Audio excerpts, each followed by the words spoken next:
Yes, students, we are talking about the friction in continuation. In the previous class, we have discussed static friction and limiting friction. Today, we will be discussing in detail about the kinetic. Kinetic friction means when I make a body to move over the surface of the another. As I have said earlier, that when I am putting this box over this, then what it is, initially I am applying the force, but the body is not moving. Then I increase my force, then body is about to move. When it is about to move, that is the maximum value of the static friction, that is termed as limiting friction. Then I still further continuing applying the force, and then the body starts moving over it. Now the body is moving over it, that is kinetic friction. It means the one given surface is in motion over the another surface, and the direction of the frictional force is always opposite to the direction of the movement. It means if the body is moving in this direction, body is moving here in this direction, then frictional force is coming in the opposite direction this way. And of course, the magnitude will depend upon the surfaces in contact. And of course, the coefficient of friction we take that as the proportionality constant as we have taken for the static and limiting friction. Similarly, we can talk about the coefficient of kinetic friction here, and that will of course depend upon the nature of the materials. That is proportional constant. As you know, when I want to make the body, I can move the body. It means I'm willing to move a body over the surface of the another body. So while moving, I can slide the body or I can roll the body. So if the body is being slided, then the kinetic friction is termed as sliding friction. And if one body is made to roll over the surface of the another body, then it is termed as rolling friction. That should be clear to you. Like we have discussed that if I'm having this box, because most of the times we are focusing on the sliding friction. Whenever in this chapter we are talking about the kinetic friction, we are basically talking about the sliding friction. And on this you have the experiment also, that when I make this body to move, what I am doing is I have provided with this arrangement of pulley and a fan in which I can change the value of the weights here. As we have I have said maybe in the previous class also, because you said it is a doubt, so I'm taking it again. So what it is, that if I'm applying the force here, the force is being applied, this is the weight which is acting because of the weight in pan, which is acting in the downward direction. This is producing tension in this thread, and the purpose of the pulley is to reverse the direction of the tension. So this is the tension force, you can say, and this tension force is equals to applied force. And here if I talk about the frictional force, this is the direction of the frictional force. So what it is, that supposingly this block is of 150 gram. If this block is of this box, wooden box is of 150 gram, if I say supposingly, then what happens, that I have to apply some weight here which acts as the applied force, which is equal to the frictional force. Body is not moving, I am applying the force. Supposingly I am putting 1 gram in this pan of 20 gram. 21 gram weight is being acted upon this, and this is your applied force. Applied force is equals to the frictional force, and this value yours is the normal reaction. Now if I increase the weight, in place of 150 I put 20 gram over it, or 50 gram weight over it, I'm making it 200, 250. So what happens, whenever I increase this weight, then I have to increase the weight in the pan. Because why? Because frictional force is increasing. Because we have done with this formula that your F, it is equals to, your F, it is equals to what? That is equals to mu R, where R is the normal reaction. Now if I am talking about the kinetic friction, then this mu will be termed as the mu k. It means coefficient of kinetic friction. If I am at the limiting value, then I will write it as mu L. It means I am at the limiting value, that is coefficient of limiting friction will be taken. As we have already discussed that kinetic friction is found to be little less than the limiting friction, because once you have broken the bonds, then those bonds are not giving that much time to reframe. So kinetic friction is always found to be little less than the limiting friction. So this experiment, of course, you will be doing it in the lab, and then of course the things will be more clear that by increasing the normal reaction, what is happening? Frictional force is increasing. And if I plot the graph between F, means the frictional force, and the normal reaction, I can get the value of coefficient of friction by simply taking the slope of the graph. This much you know, and basically this diagram is very important for you, because this is, we take it in all the verifications of the laws. When I want to verify the laws of kinetic friction or of limiting friction, I have to make this arrangement, and I have to, like I am saying, it is independent of area of contact. So because now project work is not there, of course you have already worked with the things, but otherwise this can be taken as the project work, that you can keep the block like this or you can keep it like this. Until and unless normal reaction is same, the frictional force will remain the same. But if I increase the normal reaction by putting the extra weights over it, then the frictional force increases. And how I will be finding the frictional force? By simply knowing the weight of the pan and weight in the inside the pan, whatever I am putting, that will be giving me the value of this frictional force, because that is clear with this directions. You can see the value. If we assume pulley is frictionless and this thread is of course massless, then this value same will be there for the frictional force. It means applied force will act as the frictional force. And of course, if I want to make the body roll by using the small ball bearings, then I can make this block roll, and we can find that rolling friction is found little less than the sliding friction. So that should be clear, kept in your mind. And this diagram, as I've said, is very important. You will be always making this diagram. You better draw this diagram to keep it in your mind always.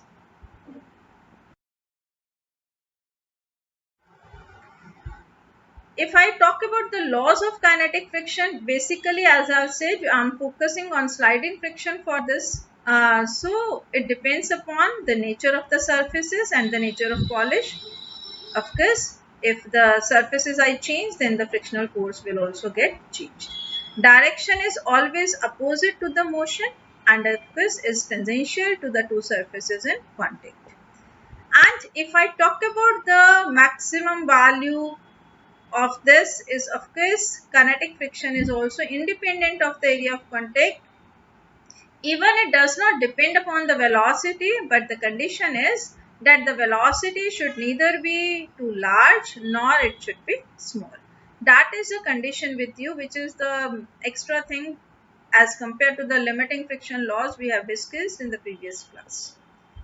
Of course, it varies with the normal reaction force, and if I write R, that is also equally correct. You can write N or R as per your choice. So kinetic friction is directly proportional to the normal reaction. If I remove this proportionality sign, I am getting a constant proportionality which is termed as mu k. Mu k is called as coefficient of kinetic friction. So you should be aware of all the laws we have discussed in the previous class for the limiting or static friction. Rest of the things are remaining same. The only difference here, when you get the proportionality constant, we get mu k, and you should be knowing that velocity should neither be large nor it should be very small. So it should be simply moving over the surface, then I can take that it is independent of area as well as independent of velocity. So both it is independent of. So it means that is not going to matter here for the kinetic friction. So these all laws can be verified using the same arrangement. Like I can put a block on the surface with pulley arrangement. I can change the value of the weights in the pan, and I can find mu k also like mu L. But when we do the experiment, because it is easy to find when it is just about to start, that is giving me the limiting value of the friction. So experimentally, we always find the limiting friction, coefficient of limiting friction. I mean, we find experimentally whenever we perform the experiment. These are the definitions which are very important, most of the times asked in your exams. Well, the first definition with you is angle of friction. Angle of friction. So for this, I have made this diagram for you. If I am having a block which is kept over the surface, now that pulley part I need not show. I am simply showing you the forces which are acting, like normal reaction is acting in the upward direction when weight is acting in the downward direction. Applied force is of course in this direction, which is equals to the limiting frictional force. If you want to mark the direction of the applied force, you can always mark. That is your applied force, which is equals to the frictional force in magnitude. So what happens that if I take the resultant of this normal reaction, if you are willing to write it by N or R, both are correct. Whatever you write, simply stick to that for all the derivations. This normal reaction is R if I am taking, or N.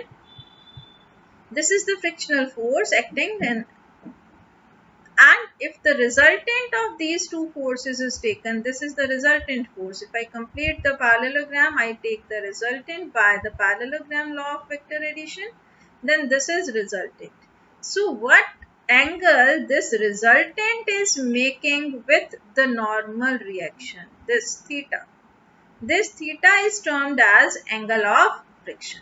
So you need to write that angle of friction is the angle between the normal reaction and the resultant of the frictional force and normal reaction. It means I have to take the resultant of the normal reaction and frictional force.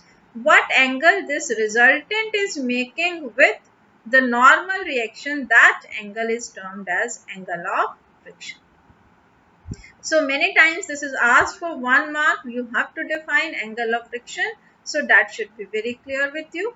Now if you want to write it mathematically, I can take this right angle triangle AOC. In this right angle triangle, if you find the value of tan theta, that is perpendicular upon base, this perpendicular CA, it is equals to OB. So that is equals to your frictional force. Frictional force is perpendicular and base is normal reaction.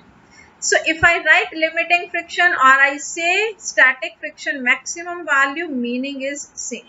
So there should not be any confusion in your mind regarding that. So I can write it as F limiting, or I can write Fs maximum divided by the normal reaction is R I am writing. So, but you know that by this formula, frictional force and normal reaction, this is equals to mu s, which is equals to coefficient of static friction or the limiting friction, I can say. Then this value you can see that tan theta, it is coming equals to coefficient of friction. Now coefficient of friction, you will be looking at what is the case given, whether it is static, limiting or kinetic. So accordingly you will be using the case here, that is of course mu L. You may write then tan theta, it is equals to mu s, or you can say that coefficient of friction, it is equals to tangent of the angle of friction, because theta is what? Theta is angle of friction. So if I take tangent of this angle of friction, that is coming out equals to mu. Mu is coefficient of friction. So magnitude of the tangent of the angle of friction is coming out to be equals to coefficient of friction. This is very important. You all must understand it. Angle of repose. This is the another angle with you, which I have denoted by phi. Any symbol can be taken for denoting angle of friction or angle of repose. That is again your choice. Angle of repose, I am denoting it by phi. That is, if I'm having this inclined plane, means I'm having this inclination is getting changed of the plane. I'm putting the block here. I'm simply putting the block on the surface. Like if I'm taking this as the surface, this is kept, block is kept over the surface. Now if I keep on changing the angle changing, and it starts coming down, it is just to start to slide at that angle. This is the angle of inclination. If I'm taking it as phi, this angle of inclination phi is termed as angle of repose. So what it is, the angle of inclination, this phi,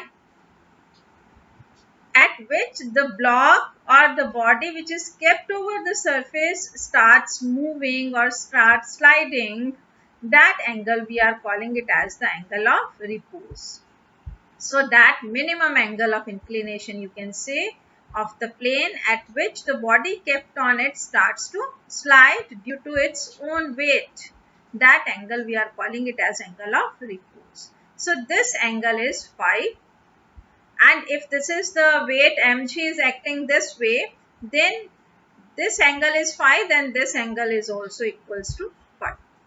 So you can say that yours, this angle is also phi, and this is the weight which is acting towards the center of gravity.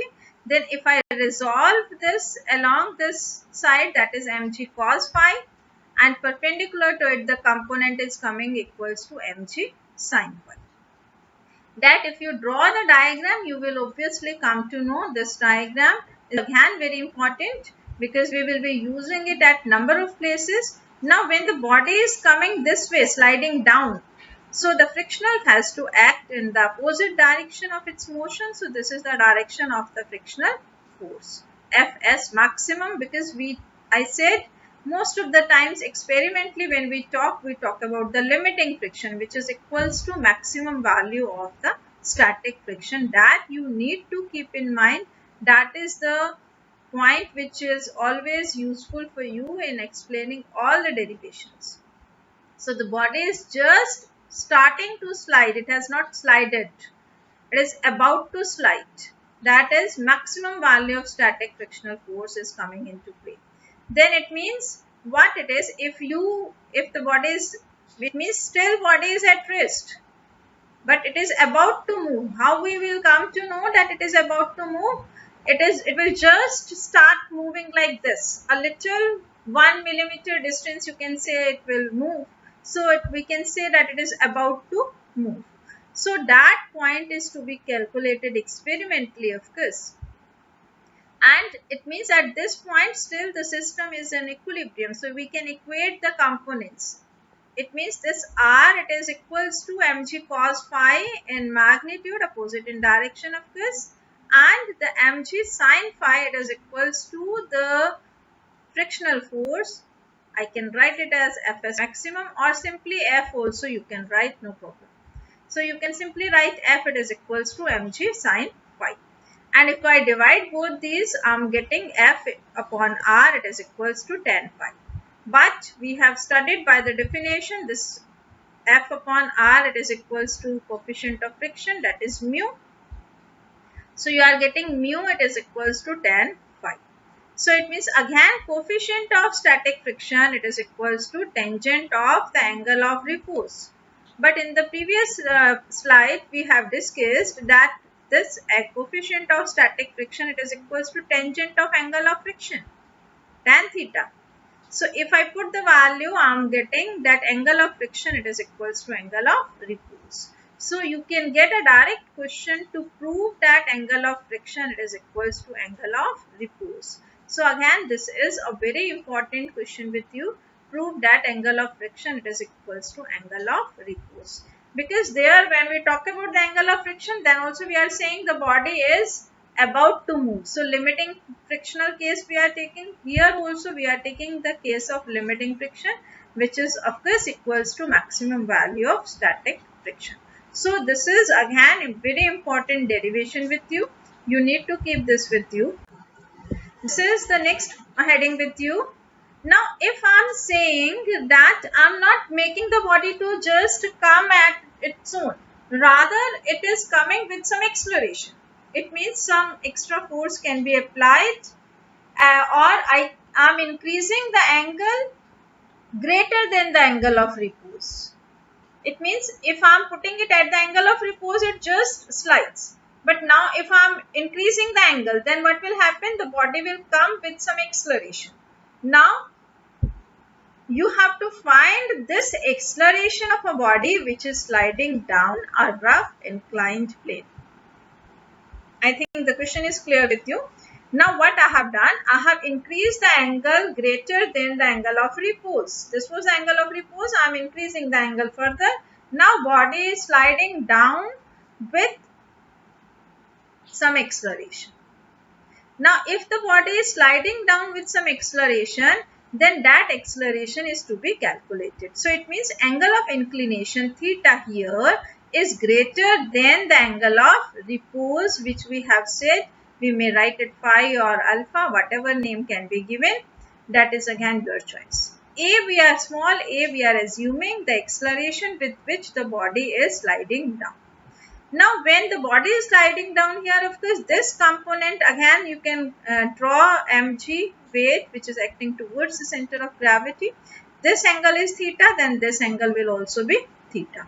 And if I resolve mg into component, with what line it is making angle theta, on that side always cos component is there. So it is mg cos theta.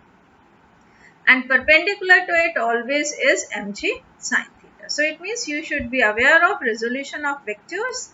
It is all the times we are using here in this chapter. So mg cos theta is balancing the normal reaction.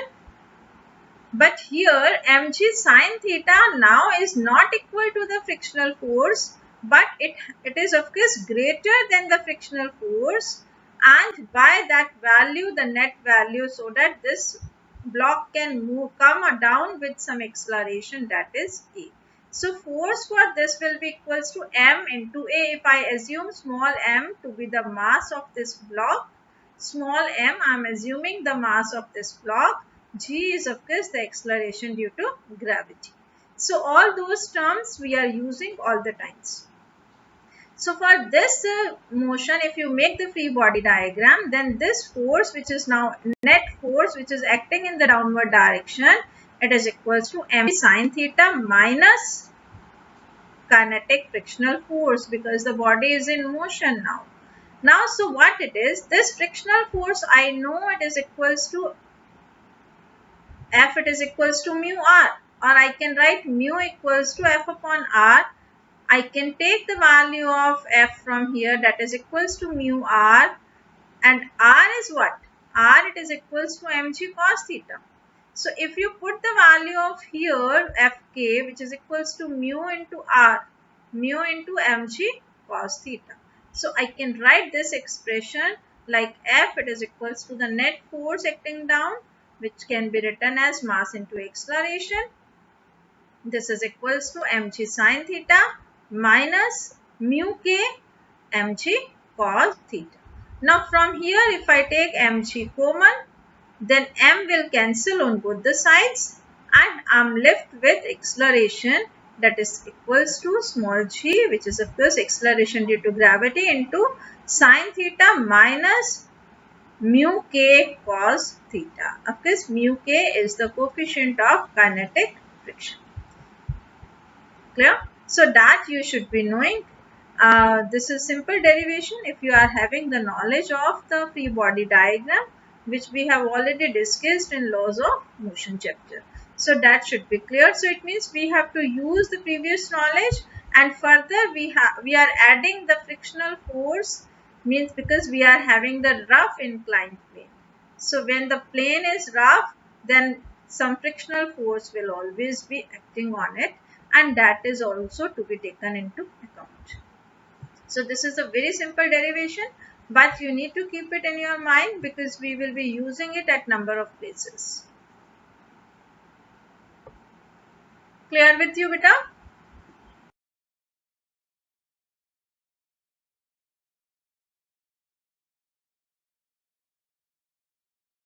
Moving ahead, this is just to keep it in your mind that why the rolling friction acts What is the cause of the rolling friction? When you are having the wheel, you want to make it roll, then we assume it like it is forming a depression inside the road below and small elevation, and every time it has to rise this elevation, it has to go to this mount.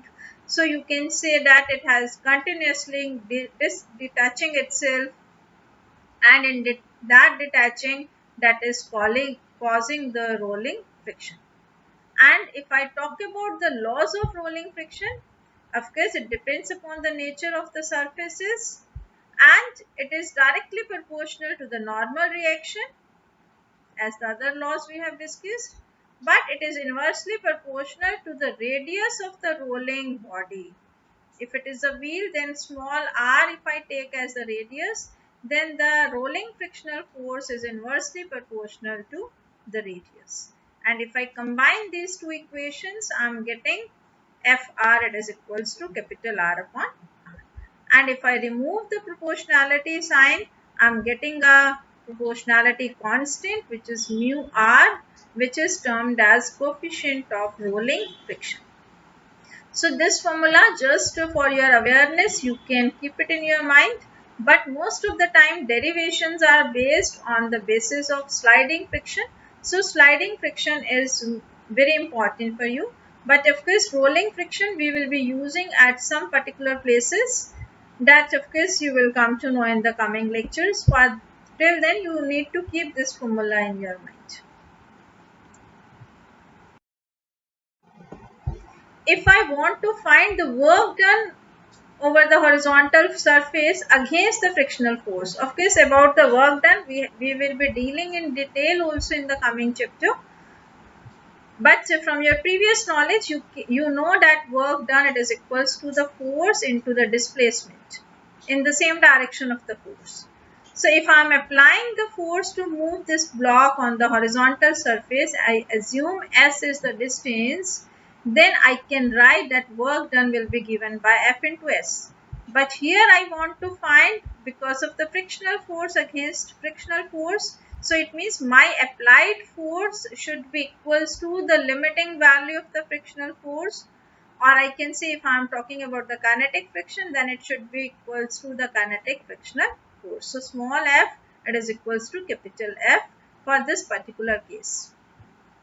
So work done, you can write it as F into S or Fk into S, but Fk you know it is equals to mu k into R by the laws of the kinetic friction, and if you put this value here, the work done can be written as mu k mg S, because this if R here it is equals to mg. So that can be written this formula, because many questions for the work done are given in NCERT in this very chapter also. So better you keep this formula in your mind for when we are working with the frictional cases, then you should be able to write the formula for the work done if I am moving on the horizontal surface, or if I am moving on the inclined surface. Like the same diagram, I am having some inclination, theta is the angle. Now if I want to make the body move up, earlier we took the case when the body is moving down. Now I want to make the body move up. Then components of mg are acting same way. Mg cos theta is equating the normal reaction. Mg sin theta is acting down. But now I want to make the body move up. If I am willing to move the body move up, then the frictional force will come in this downward direction. It means parallel to mg sin theta. So mg sin theta and frictional force are to be added, and that will be equals to this force, where of course this force you can always find the acceleration with which you can move the body up, that also can be calculated. Or simply if you want to find the work done, then for work done you have to multiply the force with the distance, and this force it is equals to mg sin theta plus frictional force. Frictional force you can always write in terms of mu r, and r it is equals to mg cos theta. So you can write frictional force equals to mu k mg cos theta. So this thing you have to keep it in your mind, and then you will be able to write the formula for the work. Similarly, if they ask the work done in moving the body down a plane, then you will be talking about that force which was acting, net force, like we have discussed in the previous slide. So you can write the value. The only thing you have to add in your knowledge is that work done is given by force into displacement. And if we are assuming S to be the displacement, then I have to multiply the force with the displacement S. Okay, ahead. This is the last slide with me. I have taken one question for you. This is again using your previous knowledge plus the concept of friction is to be used. So both the things, when it is to be used, you should be able to work out the questions. You keep trying questions from NCERT and other books of quiz. I'm reading this question for you. A bullet of mass 0.01 kilogram is fired horizontally into 4 kilogram wooden block. I'm having a wooden block whose mass is 4 kilogram, and this bullet is coming whose mass is 0.01 kilogram, which this block is kept on the horizontal surface and at rest. The coefficient of kinetic friction between the two surfaces, it means this block and the surface kinetic friction is, means mu k, I can say it is 0.25. The bullet gets embedded in the block and the combination moves 20 meters before coming to rest. It means distance is given to you 20 meters before it comes to rest. S is given. With what speed did the bullet strike the block? You have to find the speed, this V, if I assume V is the speed with which the bullet was coming, you have to find this value of V. Small m, mass of the bullet is given, distance is given, mu k, and mass of the wooden block is also given. Now, if the body is to move, then of course the frictional force here, Fk, will be equals to mu k into R. And R, it is equals to capital M plus small m into G, that is the weight which is acting in the downward direction. If I assume A as a retardation, then I can write Fk, it is equals to M plus m into A, because it is bringing it to rest. This is frictional force only is bringing it to rest, no other force is being applied. So if these two equations, you equate the value of Fk, I am able to get the value of the acceleration A, which is coming out to be mu kg, because capital M plus small m on both the sides will get cancelled, and I am left with acceleration which is equals to mu k into g. Mu k is given, g I am taking it as 10 meters per second square, then I can find this acceleration. Once, of course, this is the retardation, it is bringing the body to rest. So if I am willing to find capital V, I am assuming the velocity of this block and bullet system, that is velocity V. So I can find it is moving through distances by using third equation. I can find the value of the V, and then you have to apply the conservation of momentum. Initially, bullet is coming with velocity small v, then this whole arrangement capital M plus small m is moving with velocity capital V. By the conservation of momentum, these both should be equals to each other. So you can find the value of small v simply by putting the value of capital M and small m, and V which we have calculated is coming out to be 10 meters per second. So you have to simply put the values and get the result for finding the velocity of the bullet, which is coming out to be 4.01 into 10 to the power 3 meters per second. So these type of questions or different type of questions you try yourself, and keep things up to this. I'm going to end my lecture. Thank you everyone.